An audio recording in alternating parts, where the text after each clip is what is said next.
नमस्कार, मी सरिता कौशिक. झिरो अवरमध्ये आपलं स्वागत. नव्या वर्षाची सुरुवात झालीये आणि अवघ्या काही दिवसांवर आलेल्या लोकसभेसाठीच्या रणधुमाळीनं वेग धरला. पंतप्रधान नरेंद्र मोदींनी उत्तर भारतातील लोकप्रियता दक्षिण भारतातही मिळावी यासाठी मिशन साऊथ इंडिया सुरू केलं. त्यात खुद्द मोदींनी तामिळनाडू दौरा सुरू केला. अमित शहांनी तेलंगणाचा दौरा केला. यातून पक्ष संघटनेला बळकटी देण्यासाठी दिल्लीपासून बूथ लेवल पर्यंत भाजपकडून जोरदार निवडणूक कार्यक्रम राबवले जात आहेत. तर काँग्रेसकडूनही इंडिया आघाडीतले छोटे मोठे तडे भरण्याचं काम सुरू झालंय. त्यात संयोजक पदावरून नितीश कुमारांची मनधरणी असो की जागा वाटपावरून केजरीवालांसोबतचं सेटिंग असो, अशा गोष्टीसाठी काँग्रेसनं एक पाऊल मागे घेत तयारी सुरू केली आहे. देशात इतक्या हालचाली सुरू झाल्यात तर राज्यातही काही कमी नाहीये. शिर्डीत शरद पवारांच्या नेतृत्वातील राष्ट्रवादीच्या मेळाव्याची सुरुवात झाली आहे. त्यात पदाधिकाऱ्यांना लोकसभेसाठीचा निवडणूक कार्यक्रम दिला जाईल. शिवाय त्यांच्या बाजूने लोकसभा लढतीचे मुद्देही स्पष्ट होतील. महाविकास आघाडीत हालचाली सुरू असतानाच महायुतीनं निवडणूक कार्यक्रम जाहीर करून टाकला आणि लोकसभेचं रणशिंग फुंकलं. आज सकाळी त्याच निवडणुकांच्या अनुषंगानं महायुतीची संयुक्त पत्रकार परिषद पार पडली. त्यात भाजपचे प्रदेशाध्यक्ष चंद्रशेखर बावनकुळे, शिवसेनेचे नेते आणि मंत्री दादा भुसे आणि अजित पवार गटाचे प्रदेशाध्यक्ष सुनील तटकरे होते. सुरुवातीला तिन्ही नेत्यांचं निवडणुकांविषयीचं निवेदन झालं. मात्र महायुतीसाठीची खरी घोषणा केली ती भाजप प्रदेशाध्यक्ष चंद्रशेखर बावनकुळेंनी. कोणती आहे ती घोषणा पाहूयात. मोदीजींच्या नेतृत्वात महाराष्ट्रामध्ये एक प्रचंड मोठं यश महायुतीला मिळेल. महायुतीने जी तयारी केली आहे देवेंद्रजी, एकनाथजी आणि अजितदादांच्या नेतृत्वामध्ये 45+ जागा या महाराष्ट्रामध्ये 51%ची लढाई जिंकून आम्ही जिंकणार आहोत. तर 45+ म्हटलंय आणि आम्ही कुठल्याही बॅटलफील्डवर नाही आहे. आम्ही सरळ सरळ 45+ जिंकतो आहे. और आने वाले विधानसभा में भी, मैं विधानसभा की भी बात कर रहा हूं, विधानसभा में भी 225+ महायुति क्रॉस करेगी. हमारे तीनों नेता जिस प्रकार से सरकार चला रहे हैं, एकनाथ जी, देवेंद्र जी, अजित दादा, ये महाराष्ट्र के आखिरी आदमी का विकास करके आने वाले विधानसभा चुनाव में भी ये महायुति पूरी ताकत से इस महाराष्ट्र में आएगी. लोकसभेसाठी आधी भाजपचं मिशन 45+ होतं. नंतर ते शिवसेना भाजपचं मिशन 45+ झालं आणि आता महायुतीचं मिशन 45+ झालंय. अर्थात तिन्ही वेळा जेव्हा जेव्हा मिशन 45+ ची घोषणा झाली तेव्हा तेव्हा प्रदेशाध्यक्ष चंद्रशेखर बावनकुळे पिक्चरमध्ये होतेच. आणि त्यांच्या याच दाव्यावर आहे आपला पहिला प्रश्न. तोच पाहण्यासाठी जाऊयात आपल्या पोल सेंटरला. आजचा आपला पहिला प्रश्न पाहूया. महायुतीला लोकसभेत 45+, विधानसभेत 225+ जागा जिंकेल.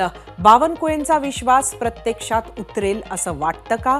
तुम्हाला सांगायचं होतं होय किंवा नाही.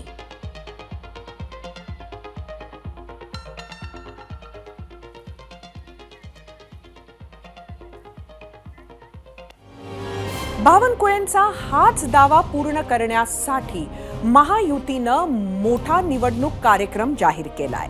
जानेवारीत अगदी आजपासून राज्यभरात बावनकुळेंनी जनसंवाद सुरू केलाय. तर 14 जानेवारीपासून तिन्ही पक्षांच्या प्रमुख नेत्यांचे राज्यभरात मेळावेही सुरू होणार आहे. फेब्रुवारी महिना उजाडताच वेगवेगळे कार्यक्रम घेणारे हे 3 पक्ष महायुतीच्या एकत्रित सभाही घेणार आहेत.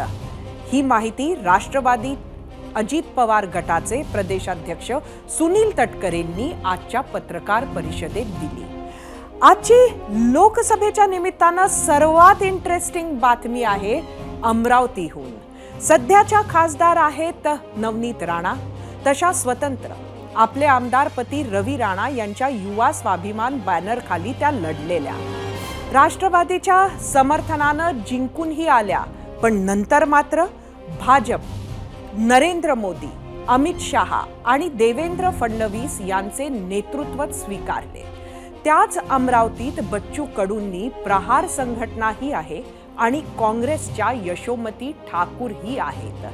या तिघांच्यातून विस्तवही जात नाही. पण आज बच्चू कडू यांनी मात्र एक अनपेक्षित ऑफर केली. ऑफर होती नवनीत राणांना, पण नाराजी होती महायुतीच्या नेत्यांवर. बच्चू कडू हे स्वतः महायुतीचे सदस्य आहेत, पण नक्की काय ऑफर त्यांनी नवनीत राणांना दिली आणि का आहे ते नाराज महायुतीवर, ते पाहूया. पण जे सिटिंग खासदार त्या आहेत आता सध्या, तर मग त्यांना उमेदवारी मिळणं अपेक्षित आहे, तर मग त्यांना तुम्ही तुमच्या पक्षाकडे येण्याची ऑफर द्याल की त्यांच्या पक्षासोबत युती करण्याची इच्छा आहे की प्रहारचा स्वतंत्र उमेदवार तिथे लढवणार आहात? आमचं तर पहिले प्राथमिकता प्रहारचा स्वतंत्र उमेदवार लढण्याचीच आहे आणि नाहीच होत असेल तर त्याच्यातून मार्ग काढला पाहिजे. काय मार्ग वाटते आपल्याला? प्रहारकडून लढावं. नवनीत राणा यांनी प्रहारकडून लढावं, काय हरकत आहे? मला वाटते मार्ग काढायचा असेल तर त्याच्यातून असा मार्ग निघू शकतो. तुम्ही काही ऑफर दिली आहे, बोलणीची काही सुरुवात झाली आहे की अगदी एबीपी माझाच्या माध्यमातून पहिल्यांदा तुम्ही हे बोलता? नाही, आमची काही बोलणी झाली नाही, या एबीपी माझाच्या माध्यमातूनच बोलतोय. आता सर्वांना कुतूहल होते की या ऑफर बद्दल नवनीत राणा नक्की काय म्हणतात. पण नवनीत राणांनी मात्र चिडी चूप ठेवली आणि आमदारपती रवी राणांनी भूमिका मांडली. पाहूयात. मला असं वाटतं सगळ्यांनी एकत्र येऊन आपापल्या सीटा, आपापलं पद सामावून ठेवलं पाहिजे आणि त्याच्यामध्ये कुठलं राजकारण न करता चांगल्या स्वच्छ मनाने प्रत्येकाने महायुती धर्म पाळला पाहिजे. बच्चू कडू हे नेहमी शब्द बदलत राहतात.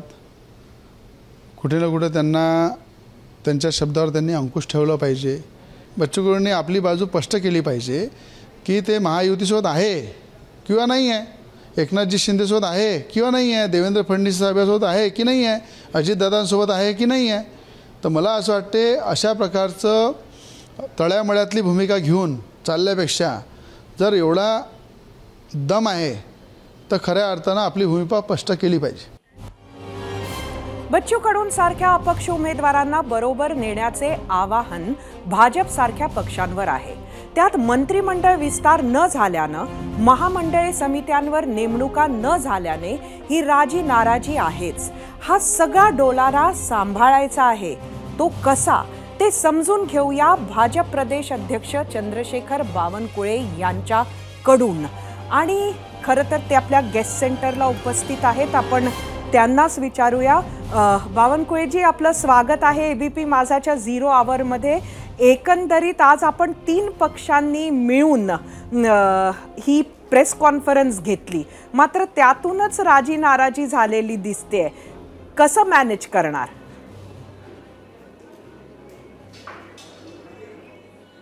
मी सर्वप्रथम आपल्या पुढाकाराने एबीपी माझाने 100 हवर्सचे आणि चर्चा जनहिताची या कार्यक्रमाचा एपिसोड आपण 101 करताय. आतापर्यंत जे एपिसोड झाले त्याबद्दल मी आपल्याला 100 एपिसोड केल्याबद्दल सर्वप्रथम शुभेच्छा देतो. आभार. आणि आता जो आपण मला प्रश्न विचारला आहे, जो प्रश्न विचारला आहे की आम्ही 100% महायुतीचे 11 पक्ष, भाजपा, शिवसेना, राष्ट्रवादी आणि 11 पक्ष एकंदरीत शांतपणे जिंकण्याकरता जागा वाटप करणार आहोत. आमचे 3ही नेते महाराष्ट्रातले आणि 11 पक्षाचे नेते बसून आणि आमचा केंद्रीय पार्लमेंटरी बोर्ड बसून ज्या ज्या सीट ज्याला मिळतील त्या सीटवर 100% आम्ही विजयी होऊ याकरताची तयारी आम्ही केली आहे. 51% विजय कसा होईल ही तयारी केली आहे. आणि तुम्हाला आश्चर्य वाटेल की 45 जागात आम्ही जिंकू. मी 45+ म्हणतो आहे. ज्या 3 जागा आम्ही आता सध्या आमच्याकडे थोड्या बॅटलफील्डवर आहेत, त्यासुद्धा मोदीजींच्या वादळामध्ये त्यासुद्धा जिंकू शकू अशी तयारी आम्ही करतो आहे. आणि मला असं वाटतं की आमचे घटक पक्ष जे आहे ते घटक पक्ष समजदार आहेत. एका लेवलपर्यंत आपापले सीट शेअरिंग ते मागतील, पण एकदा जो निर्णय झाला शेवटी आम्ही सर्व घटक पक्षाचे लोक एका भूमिकेवर ठाम आहे की मोदीजींच्या नेतृत्वातला 21व्या शतकातला अमृत काळातला भारत हा जगातला सर्वोत्तम भारत असावा. मोदीजींच्या नेतृत्वामध्ये आत्मनिर्भर भारताचा संकल्प झाला आहे. त्या संकल्पाला साथ देण्याकरता महायुतीमध्ये कुणीही कमी जास्त करणार नाही. नक्कीच तुम्ही असं म्हणत आहात, मात्र अगदी आजच तुमच्या प्रेस कॉन्फरन्सच्या आधी बच्चू कडू यांनी अमरावतीत जे काही एबीपी माझाशी संवाद साधला त्यामध्ये त्यांनी हे सांगितलं, खरं तर त्यांचा एकही खासदार नाही अमरावतीत नव्हता, मात्र आता त्यांनी तिथं खासदारकीसाठी म्हणून त्यांनी दावा ठोकलाय. नाही, बच्चू कडू आमचे मित्र आहेत. आम्ही त्यांना 100% आम्ही विश्वासात घेऊ आणि विश्वासात घेऊन त्यांना विश्वासही देऊ, तेही विश्वास करतील आणि 100% ते आमच्या महायुतीच्याच भूमिकेमध्ये राहतील. मोदीजींच्या नेतृत्वावरच त्यांचा विश्वास आहे. काही थोडं जरी महायुतीमध्ये शेवटी 3 पक्ष चालवताना 11 पक्ष चालवताना थोडा कम जास्तपणा होत असतो, पण बच्चू कडू हे कुठल्याही निर्णयाच्या विरुद्ध जाणार नाही याची शाश्वती मला आहे. नक्कीच. पण बावनकुळेजी, असा एक प्रश्न समोर येतोय की नवनीत कौर राणा या आत्ताच्या खरं तर अमरावतीच्या खासदार आहेत. तुम्हीच एकदा ह्या आधी त्या भाजपकडनं उभ्या राहतील अशा पद्धतीची ऑफर तुम्ही दिली होती. आज आता जर प्रहारला उमेदवार नाही मिळाला तर नवनीत कौर राणा यांनी बच्चू कडूंच्या प्रहारकडनं उभं राहावं असं एक मागणी आहे. गेल्या खेपेला राष्ट्रवादींनी त्यांना समर्थन दिलं होतं. खरं तर रवी राणा यांचा स्वतःचा युवा स्वाभिमान पक्ष आहे आणि ते जेव्हापासून निवडून आले तेव्हापासून भाजपचं त्यांनी नेतृत्व स्वीकारलंय असं दिसतं आहे एकंदरीत. त्यामुळे नक्की नवनीत कौर राणा यांचं स्टेटस काय असणार आहे या निवडणुकीत? जसं शरद पवार साहेबांना सोडताना अजितदादा पवारांनी जी भूमिका व्यक्त केली की जगातला सर्वोत्तम भारत निर्माण करण्याची क्षमता मोदीजीमध्ये आहे, म्हणूनच मी मोदीजींना समर्थन करण्याकरता सरकारमध्ये आलो आहे, त्याच पद्धतीने नवनीत राणाजी आणि रवी राणांनी एक नाही 50 वेळा मोदीजींच्या नेतृत्वातला भारत निर्माण करण्याकरता मी महायुतीमध्ये आम्ही आहोत आणि स्पष्टपणे देवेंद्रजींच्या नेतृत्वावर विश्वास करून महायुतीच्या नेत्याच्यावर विश्वास करून त्यांनी आपली भूमिका यापूर्वी स्पष्ट केली आहे. आणि मला विश्वास आहे की नवनीत राणाजी असतील, रवी राणाजी असतील, बच्चू कडूजी असतील, हे सर्वांचा विश्वास मोदीजींच्या नेतृत्वावर आहे, देवेंद्रजींच्या नेतृत्वावर आहे. आणि त्यामुळं मला वाटतं की काही उलटसुलट होणार नाही. 100% अमरावती आम्ही 51% मतं घेऊन नवनीत राणा जिंकतील यामध्ये कुठलंही दुमत नाही. खरं तर नवनीत राणा जिंकतील ह्यापेक्षा आमचा प्रश्न म्हणजे तुम्ही खूपच छान पॉलिटिकल बॅटिंग केली या उत्तरावर असं मी म्हणेन, कारण तुम्ही आमचं प्रश्नाचं उत्तर न देता बाकी सर्व सांगितलं. त्या कोणाकडनं उभं राहतील हा खरं तर माझा प्रश्न होता. असो, 45+ म्हणजे नक्की कोणाला किती जागा मिळणार आहेत? नाही, हा तर निर्णय घेण्याचा अधिकार ना मला आहे ना स्थानिक लेवलला कुणाला आहे. आमचे तिघही नेते, महायुतीचे नेते आमच्या केंद्रीय पार्लमेंटरी बोर्डात जेव्हा बसतील आणि ज्या सीट शेअरिंग होतील त्या सीट शेअरिंगवर आम्ही ठाम राहणार आहोत. एकाच सीट आमची कमी जास्त झाली तरी आम्ही मागे पुढे पाहणार नाही. शेवटी महाराष्ट्रामध्ये जिंकण्याकरता आम्ही लढतो आहे. आम्ही कुठल्याही प्रकारचं असं संकट निर्माण करणार नाही, कुठल्याही अशा प्रकारचा महायुतीमध्ये गोंधळ निर्माण होणार नाही ज्यामुळं मोदीजींच्या नेतृत्वातल्या नवभारताच्या निर्माणाला काहीतरी गालबोट लागेल. आणि म्हणून जे सीट जो जिंकेल त्या सीटवर आम्ही आमचा पार्लमेंटरी बोर्ड निर्णय घेईल आणि जो एकदा निर्णय झाला की भारतीय जनता पार्टीची पूर्ण ताकद आम्ही आमच्या महायुतीच्या उमेदवाराला देणार आहे. आमची पूर्ण टीम तयार झालेली आहे. प्रत्येक लोकसभेमध्ये 600 सुपर वॉरियर 3.5 लाख घरी प्रवास करता आहेत आणि 3,60,000 घरी जाऊन मोदीजींच्या 10 वर्षाच्या संपूर्ण कामकाजाचा लेखाजोखा जनतेसमोर आम्ही मांडतो आहोत. जनतेच्या मताचं घेतलेलं कर्ज आम्ही कसं त्या ठिकाणी काम करून जनतेला त्या ठिकाणी जनतेसमोर मांडण्याचा आमचा प्रयत्न आहे. मला विश्वास आहे की मी या 45 लोकसभा प्रवासामध्ये 47,400 लोकांना भेटलो. 16 लोक सोडले तर सर्वांनी 2024 मध्ये मोदीजीच प्रधानमंत्री होतील, मोदीजींनाच आम्ही मत देऊ अशी भूमिका व्यक्त केली आहे. नक्कीच बावनकुळेजी, आपण म्हणता आहात ते बरोबर आहे की पुढे कधीतरी जागा वाटप कसं काय होणार, किती होणार हे ठरेल, पण काहीतरी फॉर्म्युला तरी ठरला असेल एवढे पक्ष घटक पक्ष असताना. तर तो फॉर्म्युला ठरलाय का की कुठल्या तत्वावर जागा वाटप होणार? मला वाटतं आजच्या डेटपर्यंत 0 ओव्हरच्या या शोपर्यंत कुठल्याही जागेचं सीट शेअरिंग ठरली नाही. कुणाला किती जागा मिळतील हे काही ठरलं नाही. शेवटी पार्लमेंटरी बोर्ड बसेल, हे सर्व नेते बसतील तेव्हा त्याचा निर्णय होईल. मी अधिकृतपणे सांगतो आपल्याला आज काहीही ठरलं नाही. आपण 45+ हे सातत्यानं म्हणत आलात आहात. आम्ही त्या 45 जागा कुठल्या हे आपल्याला विचारत नाही. कुतूहल हे आहे की ज्या 3 जागा तुम्ही सांगत नाहीये 48 पैकी, त्या 3 कुठल्या जागा आहेत?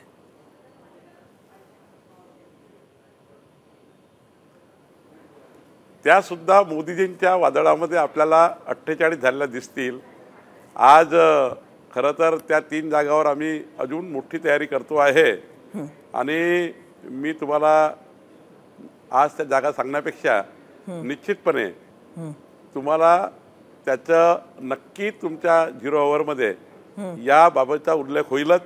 मी तुम्हाला नक्की 0 ओव्हरमध्ये सांगेल त्या 3 जागा कुठल्या आहे आणि त्या 3 जागा कशा आम्ही जिंकल्या आणि 48 पैकी 48 कशा केल्या हे सुद्धा 0 ओव्हरला मी खुलासा करेन.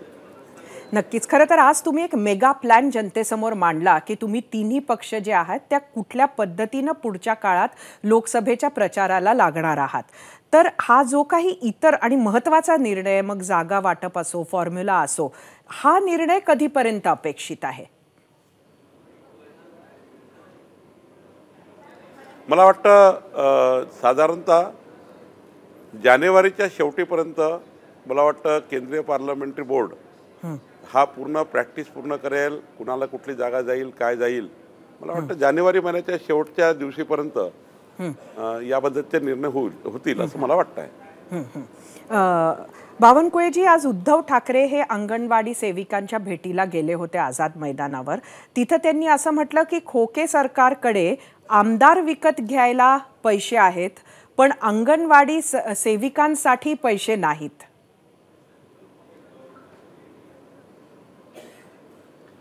असं आहे, उद्धवजी आता ज्यांच्या कार्यकाळामध्ये जेव्हा अंगणवाडी सेविकाचे आंदोलन झाले, 20 आंदोलन झाले अंगणवाडी सेविकांचे उद्धव ठाकरेंच्या काळात.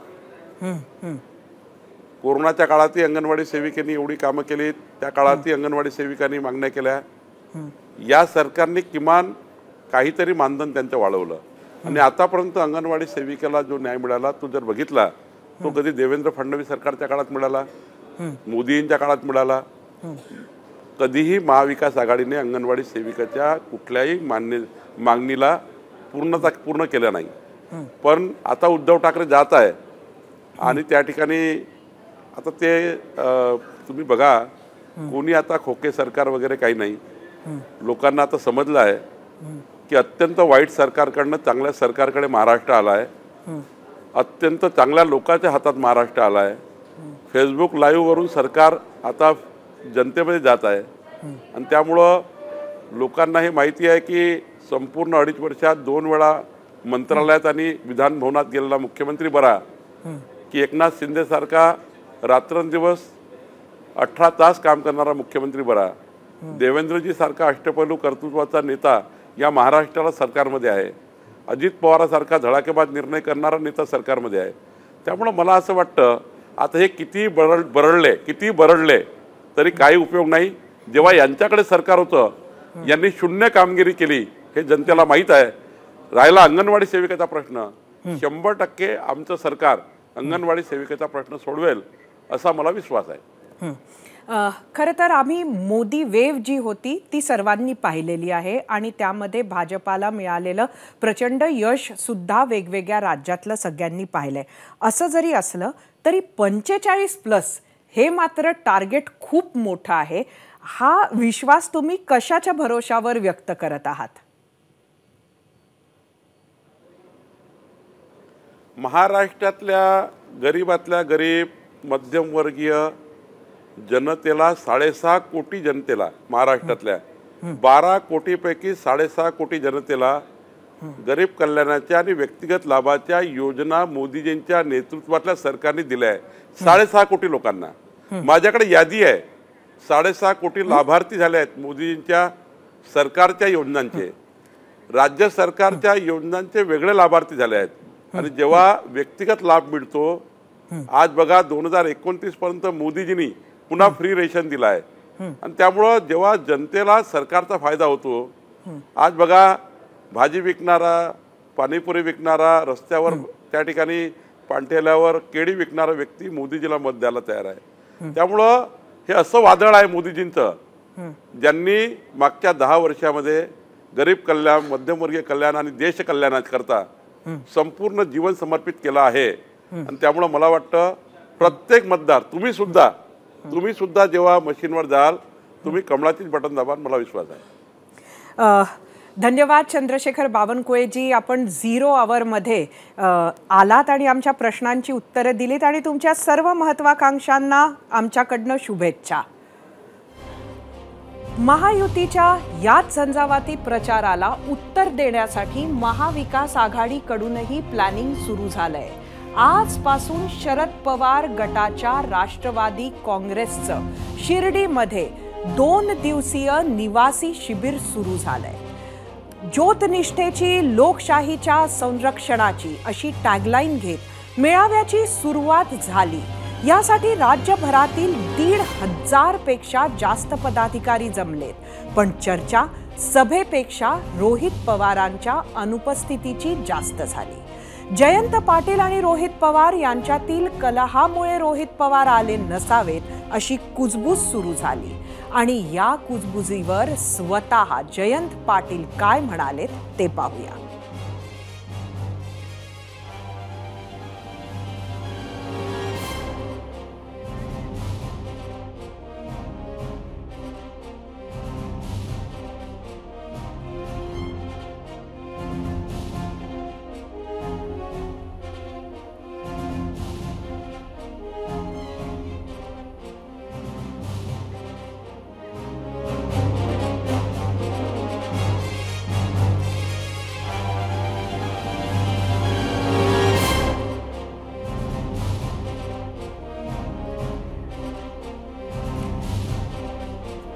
रोहित पवार हे शिर्डीला पोहोचू शकले नाहीत. ते वेगळ्या कुठल्या तरी कार्यक्रमात व्यस्त होते आणि म्हणूनच कुजबूज सुरू झाली. एकंदरीत रोहित पवार आणि जयंत पाटील यांच्या कलहाबद्दल तशीच चर्चा होते. रोहित पवार यांच्या यात्रेमध्ये जयंत पाटील हे सामील झाले नाहीत. मात्र शिरूर अमोल कोल्हे यांच्या यात्रेत मात्र अगदी पहिल्या दिवशीच ते उपस्थित झाले आणि याची चर्चा सुद्धा राष्ट्रवादी काँग्रेसमध्ये होती. एकीकडे राष्ट्रवादी काँग्रेस झालं, दुसरीकडे अकोल्यात नया साल नया खासदार अशा उल्लेखाचे वंचितचे अध्यक्ष प्रकाश आंबेडकरांचे बॅनर लागले आणि राजकीय वर्तुळात चर्चांना जोर आला. राज्यात महाविकास आघाडी आणि इंडियातल्या सहभागाचा तिढा सुटण्याआधीच वंचितनं अकोल्यात प्रचाराला सुरुवात केली आहे. सलग 11व्यांदा लोकसभा मतदारसंघात निवडणूक लढविण्यासाठी डॉक्टर प्रकाश आंबेडकर सज्ज झालेत.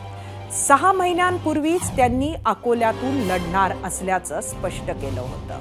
अकोल्याची जागा सध्या भाजपकडे आहे।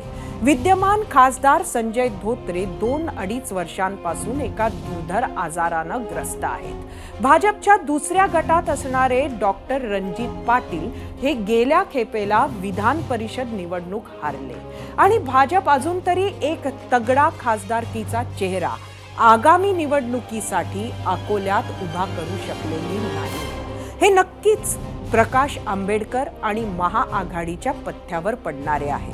अकोला मतदारसंघात स्वबळावर काँग्रेस किंवा वंचितला गेल्या 3 दशकात यश मिळवता आलेलं नाहीये। मवियामध्ये काँग्रेस, राष्ट्रवादी आणि ठाकरे गटाची शिवसेना एकत्र आहे। वंचित आघाडीनं ठाकरे गटासोबत युती केली असली तरी ते अद्याप मवियातील घटक पक्ष नाही। अशातच अकोल्यावर काँग्रेसनंही दावा केल्याची चर्चा आहे। 1998 पासून सातत्यानं अकोला लोकसभा मतदारसंघात काँग्रेसला पराभव स्वीकारावा लागलाय, तर 1998 आणि 99च्या 2 लोकसभा निवडणुकांमध्ये ॲडव्होकेट प्रकाश आंबेडकर यांनी काँग्रेसच्या पाठिंब्यावर विजय मिळवला होता। त्यामुळे भाजप विरोधात लढताना वंचित आणि काँग्रेस पुढे पराभवाची मालिका खंडित करण्याचे आव्हान असेल, तर अकोल्यात आतापर्यंत झालेल्या तिरंगी लढतीचा फायदा भाजपला झाल्याचा 2 दशकांचा इतिहास आहे। अकोल्यात नेमकं काय होईल इकडे आपलं लक्ष असेलच, पण सध्या जाऊया आपल्या मीडिया सेंटरवर। आम्ही विचारलेल्या प्रश्नावर तुम्ही दिलेल्या प्रतिक्रिया पाहण्यासाठी आजचा आपला प्रश्न परत सांगते। महायुती लोकसभेत 45+, विधानसभेत 225+ जागा जिंकेल असा विश्वास बावनकुळेंनी व्यक्त केला। तो प्रत्यक्षात उतरेल का? तुम्हाला काय वाटतं? यावरच्या प्रतिक्रिया आपण विचारल्या होत्या। सोशल मीडियावर मनोज जाधव एक्सवरून महाराष्ट्रात महायुती लोकसभेच्या सर्व 48 जागा आणि विधानसभेच्या 288 जागा जिंकणार आहे। एक्सवरून प्रकाश पाटील, महायुतीला आत्ताच्या जागा टिकवणे अवघड आहे। महाराष्ट्र गद्दारांना माफ करत नाही हे त्यांना माहीत आहे, तरी मोठ्या घोषणा करतायत जेणेकरून कार्यकर्त्यांमध्ये उत्साह राहील। एक्सवरूनच विनय चकणे, महायुती सरकारला जनतेचा पाठिंबा असाच कायम राहणार आहे। फेसबुकवरून माधव थेटे, भ्रष्टाचाऱ्यांना सोबत घेऊन भ्रष्टाचार मुक्त भारत घडवू इच्छिणाऱ्यांना जनता जागा दाखवेल।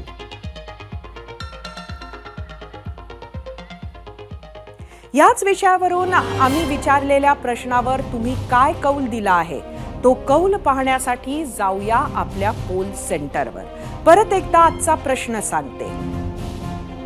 भाजप प्रदेशाध्यक्ष चंद्रशेखर बावनकुळे यांच्या वक्तव्यावर आधारित होता। त्यांनी म्हटलं होतं, विश्वास व्यक्त केला होता की महायुतीला लोकसभेत 45+ आणि विधानसभेत 225+ जागा मिळतील। यूट्यूबवर एकूण 18,000 मतं, 23% लोकांनी होय म्हटलंय, 77% लोकांनी नाही म्हटलंय। इंस्टाग्रामवर एकूण 3,000 मतं,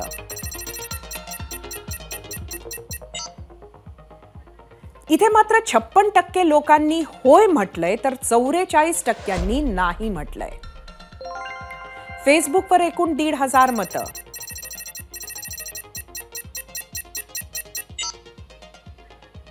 %28 लोकांनी होय म्हटलंय, तर 72% नाही म्हटलंय। एक्सवर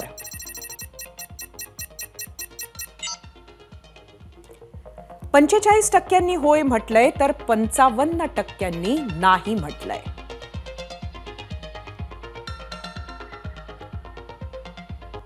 पुढील 2-3 महिने राज्याचा देशाच्या राजकारणात बुद्धिबळाचा डाव मांडलेला असेल।